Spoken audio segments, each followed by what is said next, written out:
projects are completed. So the issue is that we deliberately just take our eyes, our faces away from that angle because of maybe personal gains. So I will all just, as public servants, to still go back because we are the engine room to make sure that all those programs come to fruition. So if we must achieve all these targets, we must talk to ourselves. We must make sure that as programs and projects are being chunked out, we also put in a proper monitoring evaluation team to make sure that they follow suit and deliver that project. That is the only way that the country can move forward. Thank you. Thank you very much, sir, for that addition. I take a cue from that. Effective monitoring will go a very long way, and delivering adequate feedback. When we go to our monitoring assignments, how do we report? Are we being compromised when we are at our stage of monitoring? That's a very key question, because compromise can actually be the end of whatever you want to achieve. Thank you very much, sir. My name is Emmanuel Olai. I'm particularly interested in the political economic implication or benefit of monitoring and evaluation. Particularly, you emphasize the need for it to be more people-centric. Do you think we have done enough in that regard, as regards the dynamics of our working in the public and civil structure in Nigeria? I'm particularly happy you gave an example of Rwanda. If you compare it to our present situation, will you say we are doing good at all? So I think this question is thrown to Mrs. Fatima Ango, because I remember she mentioned the Rwanda. I don't know if you want to speak to that, ma'am. Thank you. I will not say we are starting from ground zero. No. We have something. It's for us to build up on what we already have. One other issue that I may add to the issue of effective monitoring and evaluation is, what do we do with the reports? Even in your little projects, like when I was a desk officer, coordinating a training event, you would do your evaluation, your analysis, everything, do a very beautiful report with recommendations and everything, but you find that it's only gathering dust. Please raise your hand if you have experienced that. We are many. So it is back to leadership, the decision makers. Those issues that we put in our reports, somebody should do something about it. It demoralizes and demotivates the M&E people if nothing is done with their reports. That's why I said it is incumbent on leadership to also train on what to do with the outcome of M&E. They have to know data analysis. Yeah, even if you're not doing it, know what it is, how to analyze data. You use the data to change things, to improve things, to make decisions. But if the report is, just piling up, what do you expect the M&E person to do? Next time I'll just copy and paste the previous one, because nothing has come out of the one that I have done. So continuous feedback. If I feed you, you feed me back, right? Something has come out of my report. I recommended that this and that should change. If I see that change happen, or if you're not taking my recommendation, have a conversation with me. I don't align with your recommendation. What else can we do? Or I feel we should do it this way. But something must happen. Don't keep reports piling and gathering dust. That is for leaders, right?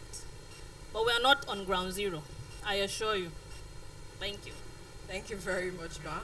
Indeed, we're not on ground zero. Well, Thank you very much, Fatima. And I'm happy that Fatima has said that we are not, on ground zero, because I don't know how many of you are aware, of the existing performance management system of the civil service.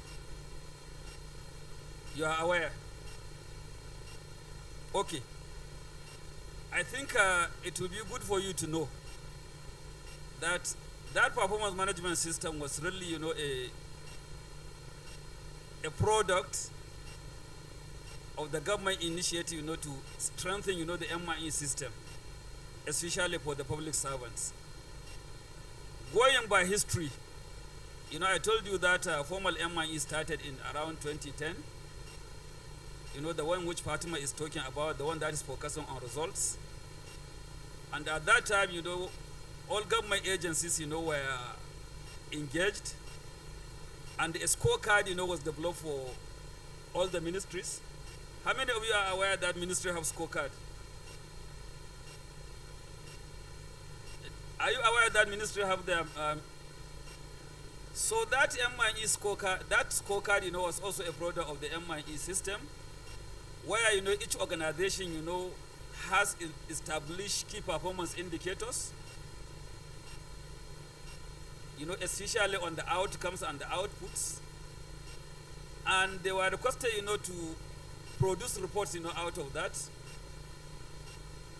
And those, particular KPIs, were catapulted to have what we call a performance contract. Just like, Madam Fatima has said is happening in Rwanda. We started that process, around 2012. How many of you are aware of the ministerial, performance contract? Those in the civil service. Well, it was put in place and it is still ongoing. Right now, I think the delivery unit, of the office of the government or the federation are undertaking that. They are tracking and reporting on all MDS, and that's also a product of the MIE processes. Then that, was catapulted or was cascaded to the employee performance management system, which I think, in all government agencies now, you have PMS going on, isn't it? So the PMS has as its core monitor and evaluation.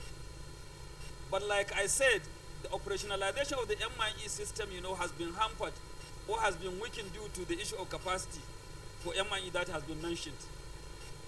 Because it's about measurement of performance. So that staff, can understand whether they are contributing or not and whether they are making impact or not. So these are all, MIE initiatives that have been started, and I think, it's just to corroborate what Fatima has said, that we are not on ground zero. But then, how do you strengthen those? I think that's one of the discussion. We have performance management system, which has embedded an MIE processes in that, so that, government can perform and deliver the service that the person from NSITF has mentioned. Because governance is our service delivery. When you talk of power sector, what people are looking at is the hours of electricity that you supply to them, isn't it? When you look at the health sector, they are looking at infant mortality, maternal mortality. So each sector, has some of those things. And then staff are supposed to be aligned to ensure that they are delivered. But are those frameworks, properly working? These are some of the things, we want to understand. And we want to have your input. And also to have the input, of the subnational level, so that they can see how they can key into some of those processes. Because we are really not on ground zero as highlighted. Thank you. Thank you very much, Dr. Zachary, for that clarification. I take a cue on that. The civil service has embarked on performance management system, which guides promotion and rewards and recognition. So that's one of the effects from monitoring and evaluation. So thank you very much. I don't know if our panelists want to give a wrap before we call it a day. Thank you. Okay.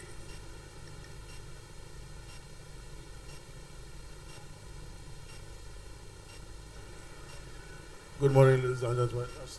Yeah. Okay. Good morning, ladies and gentlemen. My name is Adekbite Oludotun, NSITF. I want to make two comparisons, but before I do that, I want us to look at M&E not just from the insider point of view, that's when you're in government. Let's also look at it from the feedback where, as I am, now let me go to my two references. I was ill some time ago. I've been in the private sector. I was used to private hospitals, but this time I had moved to government, so I stopped using the private hospitals. So I went to a federal medical center that was in where I was staying. And honestly speaking, I commend I was so impressed with the whole service delivery from beginning to the end that I had to take a family card. That's the federal medical center. I can mention the area if you want me to. That for me, that if I were to appraise that system, that was a fantastic work, and I would give anything for it. Fast forward to about some years back again, I went to another federal medical system, FMC again, which is bigger, and I spent almost 1.5 hours sitting down, not even having anybody to come around or to even ask or to attend to. So what I'm saying is that sometimes, even if you're doing an M&E, we're looking at it mainly from the inside. But let's also have this outside constituency that can appraise the system for you. That can tell you that, okay, the people on this side, I don't know them, but honestly speaking, these are professionals. These are people who are doing their job very well. People on this side, please tell them to adjust, how they can improve it best. In fact, the second FMC I was talking about was in the news recently. I don't want them, but they were in the news recently for something. So please, let's look at it from that angle. Thank you very much, sir, for your question. Would you want to speak to that?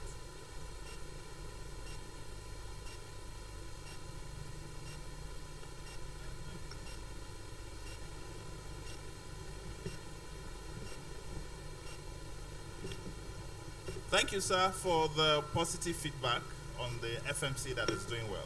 Actually, government at all levels are waking up gradually to their responsibilities, and efforts are being made to improve the quality of services. And I believe with the conversation around M&E, because there's still very inadequate M&E personnel, M&E activities around all this, I believe that there will be further improvements. Because the FNC you mentioned, like every other government facility, should actually do better than the private facilities. And so if they are not doing well before now, it's because nobody is appraising them. Their leaders are not appraising them. The external people, like one you mentioned, are not appraising them. And we are not analyzing all of these, reports to see what they are not doing right and to give them feedback. So with the encouragement of MIE from every angle, every government, I'm sure things will be better. And a lot of the government, at the center, there's a lot of leverage on technology. So we believe that going forward, things like the PMS, it's completely away from the traditional thing we've been doing. And at the subnational, we're also looking at keying into that. Then we also need to get government to buy into M&E, the political class, because they actually make the final decision. So when they buy into M&E, they'll be able to fund it, they'll be able to use the reports. Like my colleague said, if the reports are not used, then the people generating the reports will be discouraged. So at the parting word, there's a lot of hope that things will improve with time. Thank you very much. Okay, thank you very much. To wrap it up, I will reiterate the issue of tiered training,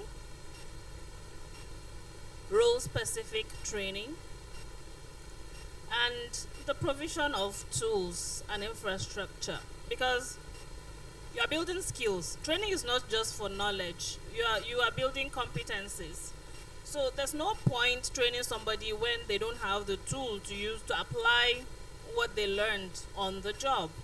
Imagine training an M&E person who doesn't even have a laptop, or they have a laptop and you have not bought all those applications, Power BI, for them to use. So 1 week, 2 weeks after the training, it is lost. Whatever is gained is lost. So it's like a waste of money. So provide the tools and the infrastructure so that people that are trained can actually apply new knowledge on the job. And let me say one thing. Monitoring and evaluation is not a punitive measure. It is to improve it is to course correct, it is to make decisions. So let's put our minds, leaders all over, that we need to empower people. We need to ensure that they have the right environment. Then we can expect accountability. Thank you. Thank you very much, Ma. Thank you very much, my colleague. So just by way of winding up, you have all heard, what the panelists, my co-panelists have said, and I have also listened to some of your perspectives. But by way of round up, I just want to highlight, of some of the key elements of the current, MIE framework that is operating, within the government ecosystem, especially for those who are interested, in going forward in it. For instance, right now, we have the government in 2022 approved, the National Monitoring and Evaluation Framework. Under that, policy, there is a role, for all stakeholders in the MIE ecosystem, including the states. So states, are expected to key into that policy. And for states that are interested, they can engage, with the National MIE Department of the government to see, how they can strengthen their state MIE system. Then to plug, what Fatima has mentioned, issue of current stakeholders along in the monitoring evaluation process. Right now, there is a web application which is online and open, and you can check it now. It is called an iMac at www.imac.ng. In that system, you have a catalog, of all the projects being embarked by all MDS, with their location, with the name of the contractors, with the issues around them, and citizens are expected to interact, with that web application to provide their inputs. Because basically that application is citizens driven. So if you want, you can check www.imac, the iMac, because government earmark money every year, but nobody is iMarking it. So it is expected that citizens should iMark it. So that application is there and is online and running. Then there is also the existing current national PMS policy under the Office of the Head of Civil Service, which is operating, which, for those states that are interested, they can key into that and use it as a model. And then for those people that are also interested in strengthening their capacity, on MIE, there's also, the Nigerian Evaluation Association. It's an association for monitoring evaluation practitioners, both from private sector, and public sector. It is there you can engage with their leadership. So all these initiatives, are done to strengthen, the impact of MIE. But what is needed, is the citizens' commitment, because the citizens are expected to drive development. But once citizens are not interested, they are lackadaisical, then what is happening, or the current situation as it is in Nigeria will continue. So ladies and gentlemen, MIE is for all of us, but it is for all of us to commit. Thank you very much. A round of applause for our panelists. Thank you very much, Dr. Zachary Lawa, for honoring us in this maiden edition of our International Civil Service Conference 2025. Thank you so much, Mr. Benson Ojeke Ray. Thank you for waiting while we were fixing the tents. Madam Fatima Ango, thank you so much for also waiting. Mr. Zachary, thank you so much, sir. We're grateful. So we'll be going into the photo section and the networking with our panelists. Thank you for your time.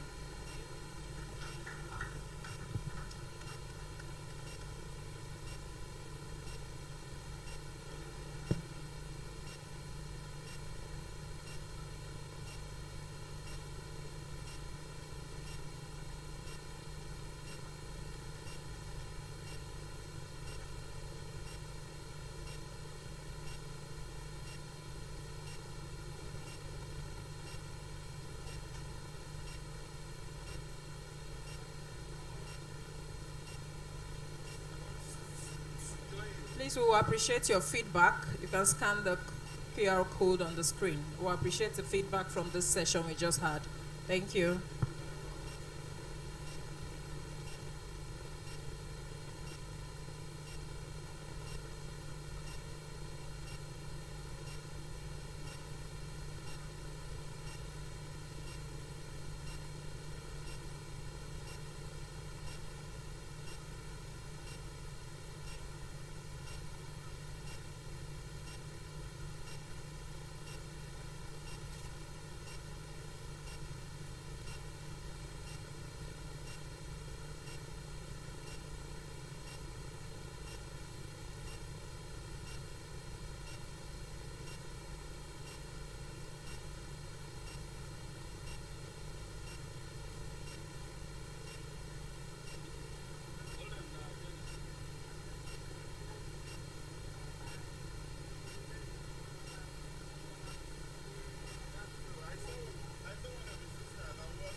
Yes, that's what I want. 1, 2. 1, 2. 1, 2. 1, 2. Going for lunch. 1, 2. 1, 2.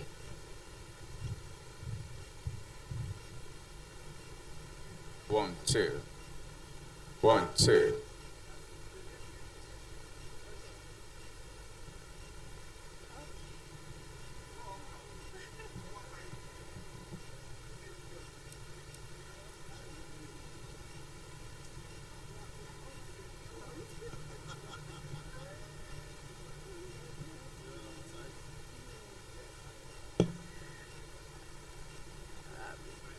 Ladies and gentlemen, joining us at the stage as the NSITF team to take off briefly before we break out for lunch. And we'll be having more of stakeholders engagements, tete-a-tete. And to take us through will be Alexandra Mede. Please clap for Alexandra Mede. Frances Wachuku. Ijoma Okeke. Dotun Adebite.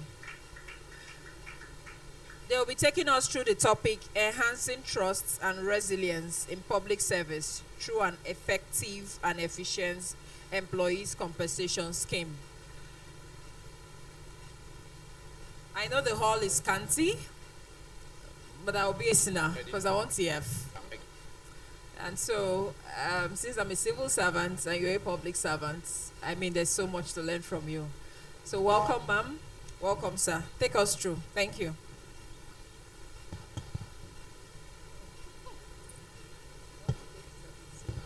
Thank you, madam. Thank you, ladies and gentlemen. My name is Adegite Oludotun, NSITF. Department. Morning. Can you hear me? Good morning. My name is Alexander. I'm head of corporate affairs at Social Insurance Trust. Good morning, everyone. My name is Frances Wachuku from Claims and Compensation Department. Good morning, everyone. My name is Ijoma Okeke, GGM Health, Safety and Environment, NSITF. Thank you. I don't want to go back to you, but we need to clarify something and let you know that we're working together. And then to clarify some things. People hear NSITF and what comes to their memory most times is about pension.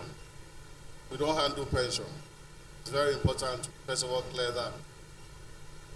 Anything on pension that has to do with NSITF is with trust fund, PLC.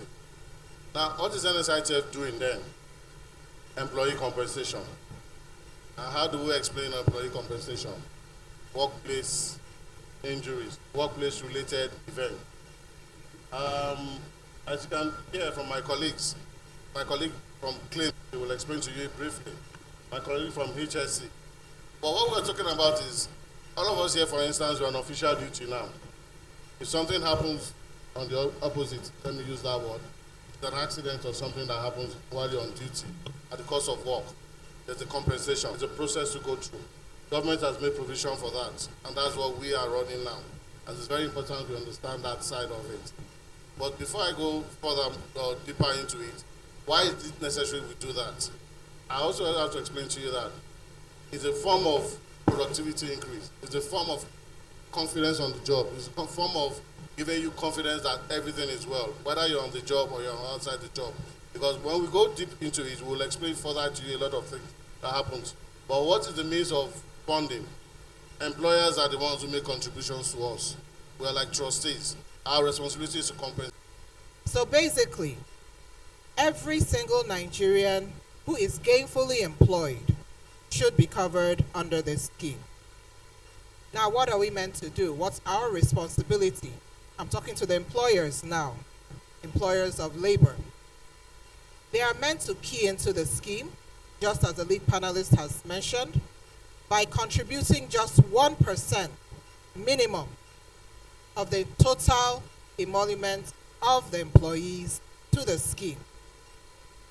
And having done that, in the case of any eventuality, what do we mean by that? If the employee is working and gets injured, gets disabled, dies unfortunately, contracts an occupational disease, then NSITF will step in and take care of such an employee or the employee's dependents, those they have left behind.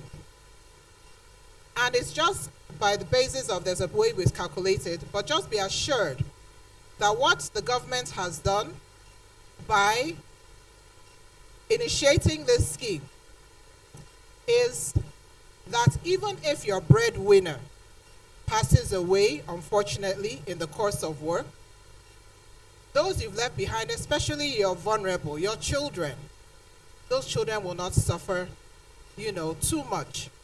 Definitely they will miss you or miss them, but the scheme is supposed to cater for even to the last child until they turn 21 years of age or when they finish tertiary institution.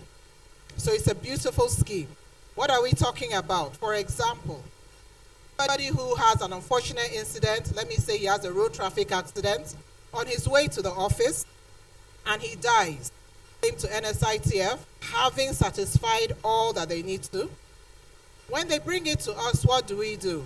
We compute and we start paying as much as 90% of his last salary